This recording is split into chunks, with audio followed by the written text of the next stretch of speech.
the Detroit Pistons 20-52. They added the generational prospect Cade Cunningham to their team. There's a documentary. You seen it?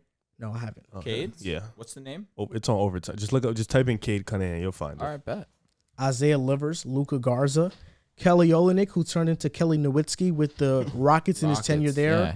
Tweet. and Trey Lyles. They lost Mason Plumlee, not a big loss, and Wayne Ellington, Killian, Cade, Sadiq, Jeremy, Stewart. Grant. I did say him. Oh, okay. Jeremy. Oh, right. Yeah, like to call him by his first name, Jeremy. Nice first name, right? That's all right. Syracuse alum. Love him. Isaiah Stewart, to me, is a younger version of what Kenneth Faried used to be, or he is what Kenneth Faried used to be. The difference is that I think he's actually a good defender. Kenneth Faried got by on hustle, but I think Stewart has real grown man strength, and he's going to be a great defensive player. Jeremy Grant had an all-star type year with his numbers with the Pistons. Sadiq Bey, I think, is a great, phenomenal 3-and-D player. The Pistons stole him on draft day. Cade Cunningham, we know what he is. What is Killian going to be? Is he going to fit next to Cade? I think that's the biggest question mark. Pistons fans, I think, know what they're getting in this team outside of Killian. And I think the hope is for Killian to turn into that franchise point guard. So now you have a 1-2 punch in Killian and Cade. Cade, Sadiq, Jeremy are sure things. With those three, I think the Pistons could be a surprise team. And if the pieces around them play well, they could be a play-in team. I think Cade Cunningham, 20 points per game his rookie season. That's what I see him doing. And I'm just excited to see where Cade fits in the NBA. Is he going to be more of a Luka, ball-dominant, run-the-offense player, or is he going to be more of a Jason Tatum in the NBA where he can play make occasionally, but he's more so the scorer? I see shades of Tatum and Luka in Cade. I'm curious to see where he fits. I'm curious to see how Killian fits. But to end my monologue off, I think Kelly Olynyk was a huge signing. I really do. I think that he's going to bring a lot to the Pistons offensively. And if he can remain consistent and do what he was doing in Houston, this was a steal of a move for a team that didn't have much cap space going into the offseason. And what was your floor for them? I'm sorry. 13. Okay. I think their floor is 13. Okay. You would never have thought Detroit would have jump-started their rebuild this fast. You know, I think Cade has jumped them up a couple years. I think this team can definitely, the ceiling for me is a play-in. I think this team can definitely be a play-in. They have the requisite pieces. Kelly Olynyk is really good. Jeremy Grant is really, really good on both ends. You know, he's one of those guys that can give you 20 and lock up on the other end. Cade is one of the few guys in NBA history I think we can look at and say he's not going to have a bad rookie season. Like, he's just too good to say he's not going to have a bad rookie season. His body is crazy, too. 6'7", 220, yeah, bro. He can do it all. You know, he can post up. He can shoot the three. He can shoot the mid-range. He can create for others. He can play off ball. There's not much holes in his game. He's a great team defender. Killian Hayes, you're right. That is one of the questions of Detroit. What is going to be Killian Hayes? We know defensively, we've seen it. He can play defense. But on offense, what is he going to be? Is he going to be a spot-up shooter? Can he play next to Cade? Is he going to be more on ball? Can he handle the responsibilities? Can he stop the turnovers? You know, it's going to be tough. You know, he's shown flashes, but we'll see. Saban Lee is a great backup point guard. I think he fits them defensively. Offensively, he's kind of erratic at times. But I think he takes that spot over Corey Joseph? Yeah, I think he'll eventually take over that spot. You know, he's a young guy. He has that energy. He plays defense. He's just a little erratic at times, so it's hard to put him in. But I think he'll eventually take that spot over Joseph. You know, I like Josh Jackson. I like Hamidou Diallo for this team. I think those guys can really fit on this team. This team is good. Isaiah Stewart, you named it. You know, he's a better defensive Kenneth Faried, I think, and he's younger too. So I think that fits them perfectly. Sadiq Bey, you know, we're expected to see him make that year two improvement. This team has a perfect balance of competing and improvement. I think they want to see improvement from the young guys, but I think they also have the ability to compete at the same time.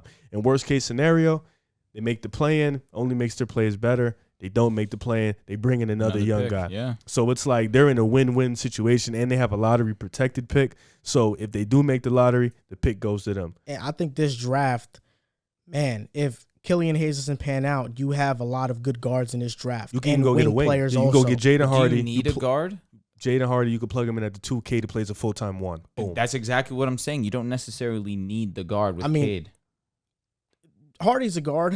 Mm-hmm. Yeah, Hardy's a guard. So I think, yeah, a shooting guard. You need a guy like that. I think next to Cade. Of course. It just depends because I think in this draft, there's just can't miss You players. can put Griffin. You can get Griffin, put him in there too. And the 5. And, Stewart is an undersized 5, so that'd be good. But Amani's the home run pick in this draft, I think. And is he eligible to be drafted? I'll have to figure that out for you. Yeah, I'm not sure if it's this year, next year, but, yeah. He's playing college, so I'm thinking.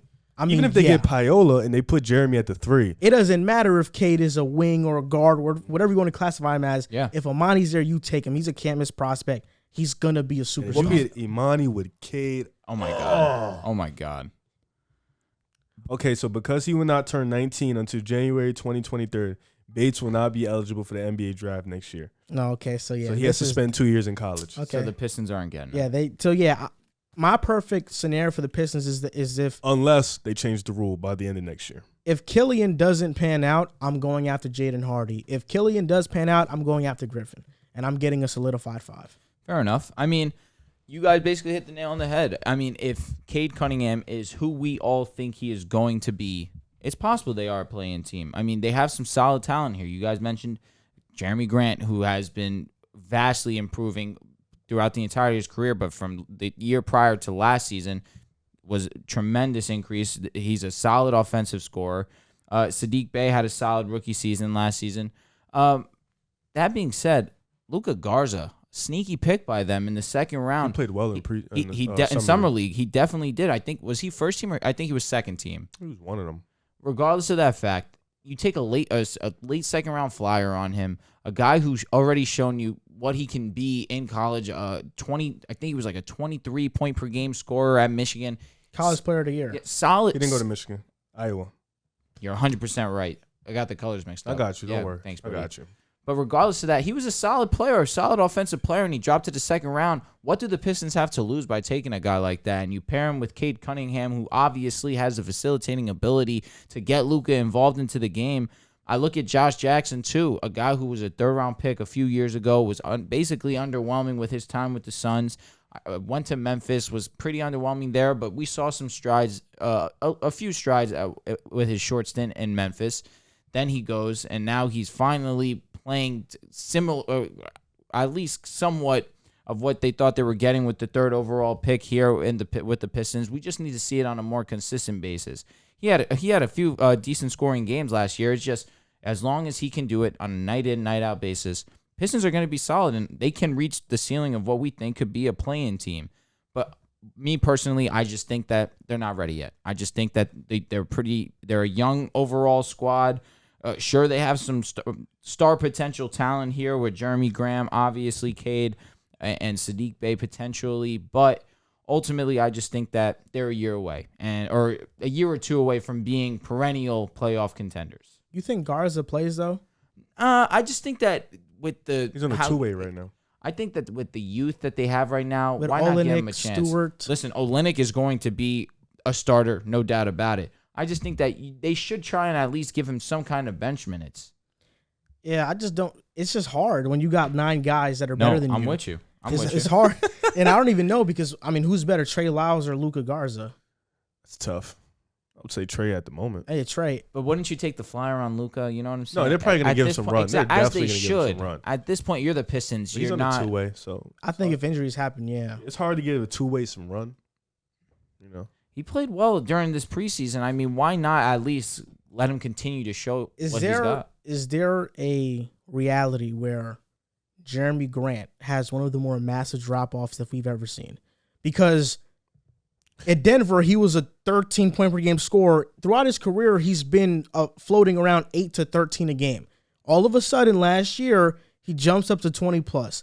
Is there a chance that now this year with the Pistons, we see him just go back to what he once was? but would it be an indictment on him or just the team? No, it definitely on him. I wouldn't say. I'm not thinking that he's gonna get worse. Personally, I think if Sadiq Definitely gets on better, you bring in Cade. exactly. Killian, if he gets better, and then Kelly Olynyk, you're bringing him in. But off of his season, we're now putting him in that borderline all-star territory. That's true. So he can't drop off. Is there a way where is there a theme where we see him get traded at the deadline? I don't So know. a contender? That's tough.